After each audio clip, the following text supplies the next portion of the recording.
오늘의 육아 헤드라인입니다. 국회 예산정책처가 여성 관리자 패널 조사를 분석한 결과 기혼 여성의 주당 근로시간이 1시간만 증가해도 임신할 확률이 낮아지는 것으로 나타났습니다.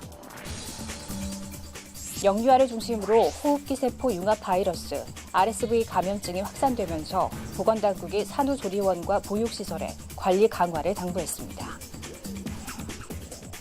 앞으로 사립유치원이 폐원이나 휴업을 하려면 반드시 학부모들의 사전 동의를 받아야 하며 온라인 입학 시스템, 처음 학교로의 불참에도 제재를 받게 됩니다.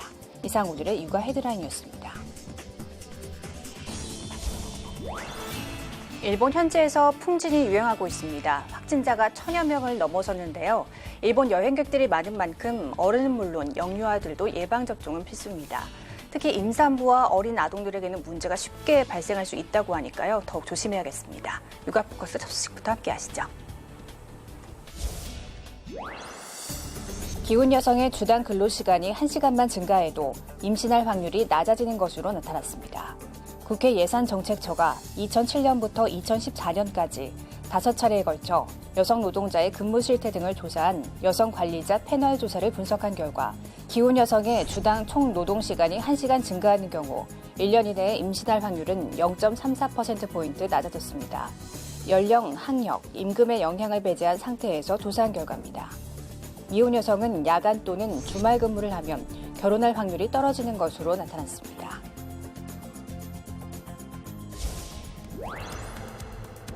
질병관리본부는 전국 192개 의료기관을 대상으로 하는 RSV 감염증 표본 감시 결과 10월 넷째 주 RSV 감염증 입원 환자 신고 건수는 301건으로 그 전주보다 1.4배 증가했다고 밝혔습니다. 최근 4주간 신고된 환자의 95%가 6세 이하의 영유아로 처음 감염된 영유아의 경우 모세기관지염이나 폐렴으로 진행될 가능성이 있습니다. RSV 감염증을 예방하려면 올바른 손 씻기를 자주 하고 영유아는 쇼핑몰과 같이 사람이 많은 곳은 방문을 피하며 개인 물품을 다른 사람과 함께 사용하지 말아야 합니다. 정부가 국공립유치원 확대에 속도를 내고 있습니다. 그런데 학부모들은 단순히 양적 확대에만 그칠 것이 아니라 돌봄 시간 확대, 프로그램 다양화 등 사립유치원의 상대적 장점도 반영해야 한다고 주문합니다. 국공립유치원에 7살 자녀를 보내고 있는 윤영상 씨는 방학 기간 아이들을 맡길 곳을 찾기 어려워 고민하는 학부모가 많다고 말합니다. 국공립유치원의 경우 겨울방학이 2개월, 여름방학이 1개월 정도거든요. 방과 후 돌봄이 오후 5시까지, 여건에 따라 7시까지 이루어지는데 방학 때는 그렇지 못해서 국공립유치원은 사립유치원보다 학비 부담이 적어 학부모들의 선호도가 높습니다. 교육부에 따르면 지난해 월 평균 학부모 부담금은 사립유치원이 21만 7천 원, 국공립이 12,000원으로 약 18배 차이가 났습니다. 하지만 돈을 더 내더라도 사립유치원을 선택하는 사례도 있습니다. 사람도 운영이 되고 프로그램도 다양하고 방학 기간도 적당하고 지금 보낼 곳이 없다는 이유로 국공유치원으로 보낸다는 게 좀 고민이 많이 되더라고요. 전문가들은 통원이 어렵거나 돌봄에 공백이 생길 경우 맞벌이 부부 등 학부모들의 선택이 사실상 어려운 만큼 국공립 유치원 확충 시 시스템 개선이 함께 이뤄져야 한다고 강조합니다. 그 학부모님들의 어떤 요구를 반영할 수 있는 시스템 구축이 앞으로 중요하다라고 보고요. 교육지원청의 어떤 역할이라든지 지자체의 어떤 지원 이런 것들이 함께 병행돼야 될 것 같습니다.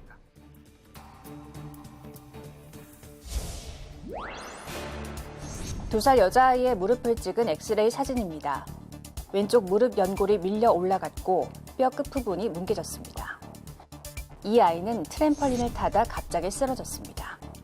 한 명씩 타야 하는 트램펄린 매트에 여러 명이 올라갔다 사고가 났습니다. 한 아이가 딛고 올라가며 꺼진 매트가 다시 원래 자리로 돌아오는 순간 이 아이가 착지하다 충격을 받았습니다. 마주오는 두 힘이 부딪힌 겁니다. 위험하게 공중제비를 돌거나 서로 부딪히지 않더라도 다칠 수 있다는 이야기입니다. 미세골절이라 하더라도 후유증이 발생해서 다리가 휜다든지 아니면 성장판 손상 때문에 한쪽 다리가 짧게 자란다든지 하는 후유증이 발생할 가능성이 있습니다. 실제 운동을 하다 다친 청소년을 조사해봤더니 트램펄린을 타다 다친 경우가 축구 다음으로 많았습니다. 미국에서는 트램펄린을 타다 다친 사람이 한 해 10만 명꼴로 발생하면서 아직 뼈가 덜 굳은 6살 미만 아이는 트램펄린을 이용하지 말라고 권고하고 있습니다.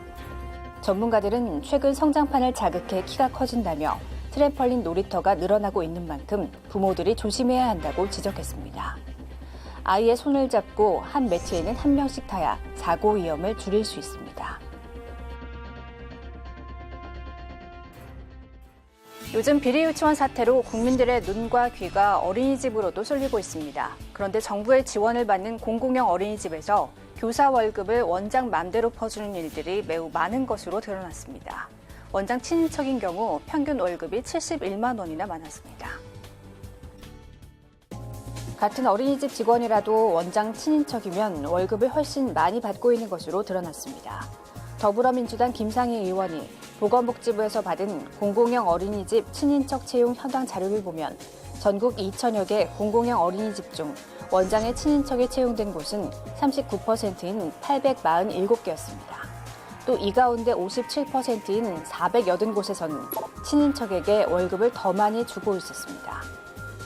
보육교직원의 평균 월급은 원장 친인척인 경우 241만 원으로 그렇지 않은 직원의 170만 원보다 71만 원이나 많았습니다. 현재 어린이집 보육교직원 보수 기준은 국공립 직장 어린이집에만 적용되고 있습니다. 그 외 어린이집은 보수 상한선 기준이 없고 근로기준법에 따라 최저임금 이상만 지급하면 되는 방식이어서 이 같은 일이 발생하는 것으로 분석됩니다. 복지부가 이번에 제출한 자료는 정부가 운영비를 지원해 급여 정보를 확인할 수 있었던 공공형 어린이집에 대한 것으로 급여 정보를 확인할 수 없는 어린이집의 경우 급여 차이가 더 심할 수도 있습니다. 교직원 간의 이렇게 임금의 불평등과 가족을 통한 보조금의 횡령 이런 문제가 지금 이제 발생하고 있다. 그리고 이거 아주 어떻게 보면 상당히 만연해 있다라고 이제 보여집니다. 가족 채용이 불법은 아니지만 임금 불평등과 같은 문제가 발생할 개연성이 높은 만큼 현장 조사를 통한 관리가 필요하다는 지적이 나옵니다.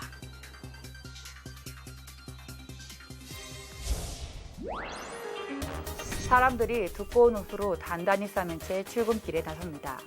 하지만 낮에는 내리쬐는 햇빛이 따갑습니다. 이럴 때면 날씨만큼이나 우리 몸의 혈관 굵기도 오락가락합니다. 혈관이 약해지며 뇌혈관이 막히는 뇌졸중 발병 위험이 커지는 때입니다.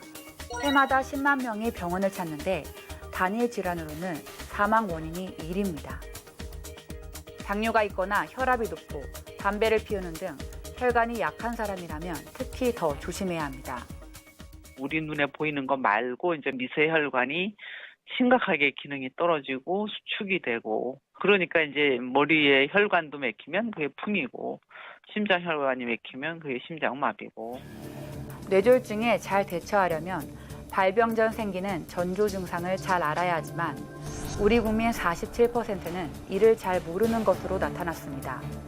갑자기 팔이나 다리가 안 움직이는 등 몸 한쪽에 힘이 빠지거나 표정을 짓기가 힘들고 말이 어눌해지거나 눈이 안 보인다면 곧장 병원을 찾아야 합니다. 그러니까 이 팔에 힘이 빠지고 세수할 때도 힘도 없고 말이죠.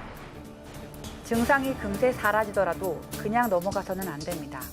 혈관이 막힌 뒤 골든타임, 즉 2시간 안에 손 쓰지 않으면 목숨은 건져도 뇌 손상으로 후유증이 남습니다. 앞으로 사립유치원이 폐원이나 휴업을 하려면 반드시 학부모들의 사전 동의를 받아야 합니다. 또 온라인 입학 시스템 처음 학교로의 불참해도 제재를 받게 됩니다. 교육부가 학부모 동의 없이 유치원이 폐원이나 휴업하지 못하도록 관련 지침을 개정했습니다. 비리 사립유치원 명단 공개 이후 일부 유치원들의 일방적인 폐원 결정 움직임을 막고 유아의 학습권을 보호하기 위해서입니다. 개정 지침은 폐원 또는 휴업하려는 유치원은 학부모 3분의 2 이상의 동의서를 받도록 의무화했습니다. 휴업은 유치원 운영위원회와의 사전협의와 유아 돌봄 대책이, 폐원의 경우 유아 지원 계획과 교육지원청의 인가도 필요합니다. 인가받은 정원이 있는데도 일방적으로 모집을 중단하거나 폐원할 경우 형사처벌까지 받습니다. 정부는 학부모를 위협하는 어떠한 행위에 대해서도 엄정하게 조치할 것입니다. 교육부는 온라인 입학 시스템인 처음 학교로에 대한 사립유치원 참여율을 끌어올리기 위해 시도별로 적극적인 추가 조치에 나서줄 것도 주문했습니다.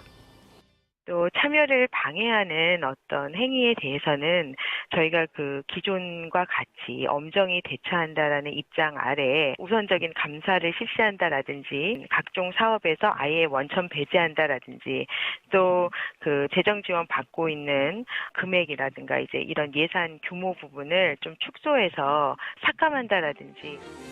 현재 교육청에 폐원 신청 준비를 하거나 원화 모집 중단 계획을 밝힌 사립유치원은 모두 19곳입니다. 하지만 폐원 문의가 이어지고 있는 것으로 알려졌습니다.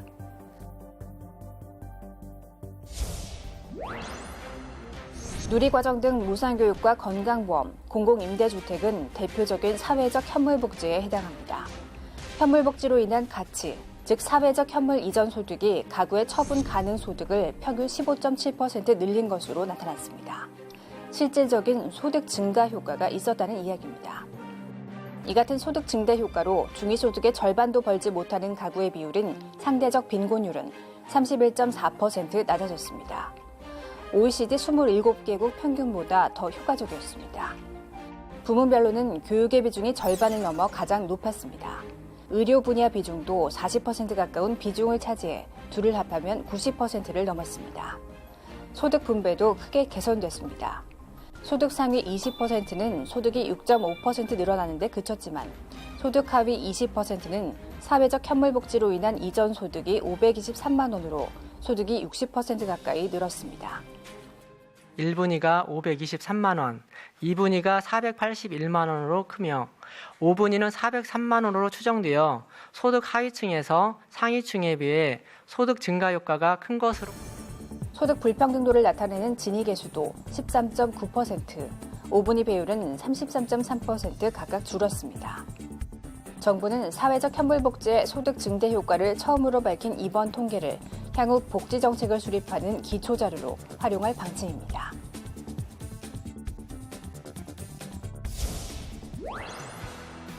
유치원 원서 접수부터 선발 등록까지 전 과정을 온라인으로 진행하기 위한 정부의 입학관리 시스템 처음 학교로의 원화 모집 접수가 시작됐습니다. 만 3세부터 초등학교 취학 전 어린이가 대상으로 11월 1일부터 11월 6일까지는 우선 모집이 진행됐고 11월 21일부터 11월 26일까지는 일반 모집이 진행됩니다. 교육부는 전국 유치원 8,860곳 가운데 68.1%가 처음 학교로에 참여한다고 밝혔습니다. 특히 사립유치원은 전체의 30.9%인 1,265곳이 등록됐는데 처음 학교로가 전국에 첫 도입된 지난해 2.7%보다 무려 12배나 증가했습니다. 그동안 사립유치원은 국공립유치원에 신청이 쏠릴 것을 우려해 처음 학교로 참여에 소극적인 태도를 보여왔습니다. 하지만 사립유치원 비리 사태 이후 여론이 악화되고 각 시도 교육청도 참여하지 않은 유치원에 불이익을 주기로 결정하면서 참여율이 높아진 것으로 보입니다. 다만 지역별로는 제주와 세종의 사립유치원이 100%, 충남 93.3%, 서울이 81.9%로 높은 참여율을 보인 데 반해 부산과 충북, 대전은 한 자릿수에 그치는 등 편차가 컸습니다. 또 여전히 70%가량은 응하지 않고 있는 상황인데 교육부는 사립유치원의 처음 학교로 등록 기간을 11월 15일까지 연장키로 결정해 사립유치원의 참여는 더 늘어날 것으로 보입니다.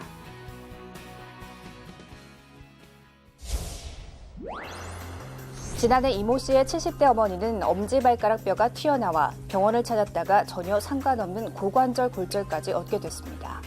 원래는 2주면 퇴원하는 수술이었는데 어머니가 이 병 때문에 3주간 더 병원 신세를 지게 됐다고 이 씨는 말합니다. 간호사한테 내가 소변을 보고 싶으니까 휠체어를 갖다 달라 하고 부탁 요청을 했었는데 어머님은 방치라는 상태죠. 혼자 화장실 가시다가 넘어져가지고 고관절이 골절을 당하게 되신 겁니다. 또 다른 환자 안전사고 피해자 최모 씨는 사정이 더 심각했습니다. 성형수술 당시 사용했던 거즈가 가슴에 남아 4차례 수술까지 받았습니다. 안에서 그 고름이 차면서 피부가 약간 기사가 됐었어요. 거즈가 있는지 모르고 1년 정도 가까이 그냥 모르고 지냈던 거죠. 2번 정도 또 수술도 받고 치료를 한동안 다녔었죠. 2016년부터 신고된 이 같은 환자 안전사고 피해 신청은 100건이 넘었고 이 가운데 절반 이상이 의료인 부주의 때문이었습니다.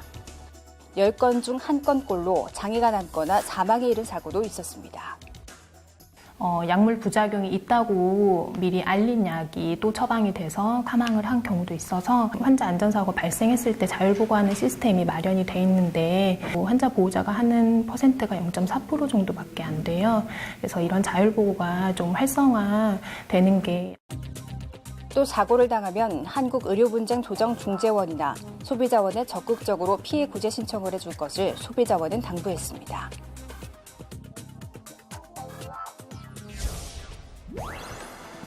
가을에서 겨울로 넘어가는 환절기.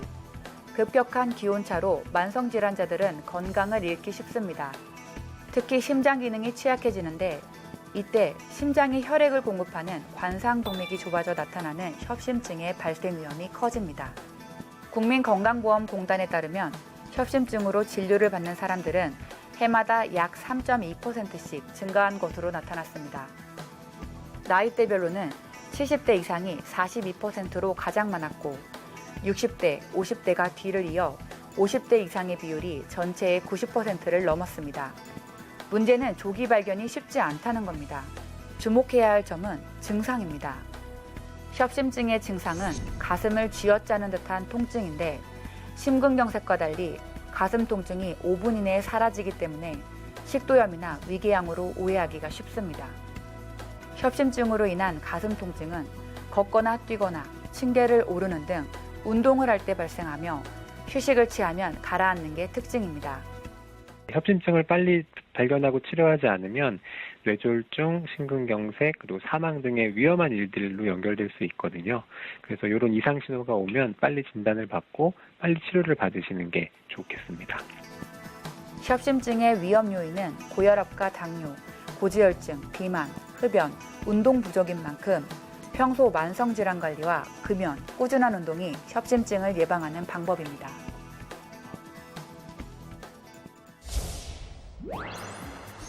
겨울에 건강을 지킬 수 있는 손쉬운 방법으로 꼽히는 독감 예방접종.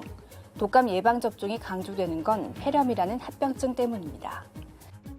특히 면역 기능이 떨어지는 노령층과 만성질환자, 영유아의 경우 폐렴에 걸리면 위험해질 수 있습니다. 폐렴은 노인 사망 원인 1위로 노인 인구 증가와 만성질환 발생률 증가로 사망률이 크게 늘고 있는 시점입니다. 폐렴을 예방하는 효과적인 방법으로 폐렴구균 백신 접종을 들 수 있습니다. 폐렴구균 백신은 만 65세 이상의 경우 무료로 맞을 수 있으며 독감 백신을 맞을 때 동시 접종이 권고됩니다. 폐렴과 독감은 유행 시기가 비슷해 함께 접종하면 예방 효과를 높일 수 있어서입니다. 인플루엔자 감염증의 가장 빈번한 합병증이 폐렴이거든요. 그래서 그중에서도 폐렴구균에 의한 합병증이 생기는 경우에 상당히 중증 폐렴이 발생할 수 있기 때문에 인플루엔자 예방접종을 하러 가셨을 때 폐렴구균 예방접종 안 하신 분들은 같이 접종을 해주시는 게 이제 겨울철에 건강하게 나는데 도움이 될 것 같습니다.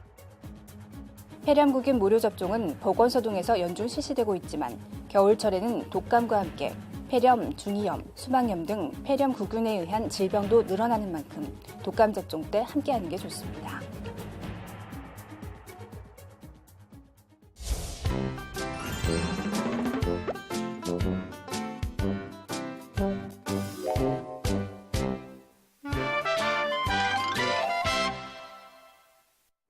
하늘 꼭대기에 구름산이 있었어요. 그곳엔 엄마 아빠 말을 잘 듣는 아기 도깨비 뿌뿌가 살고 있었지요. 뿌뿌야, 손 닦아라. 싫어. 뿌뿌야, 세수해라.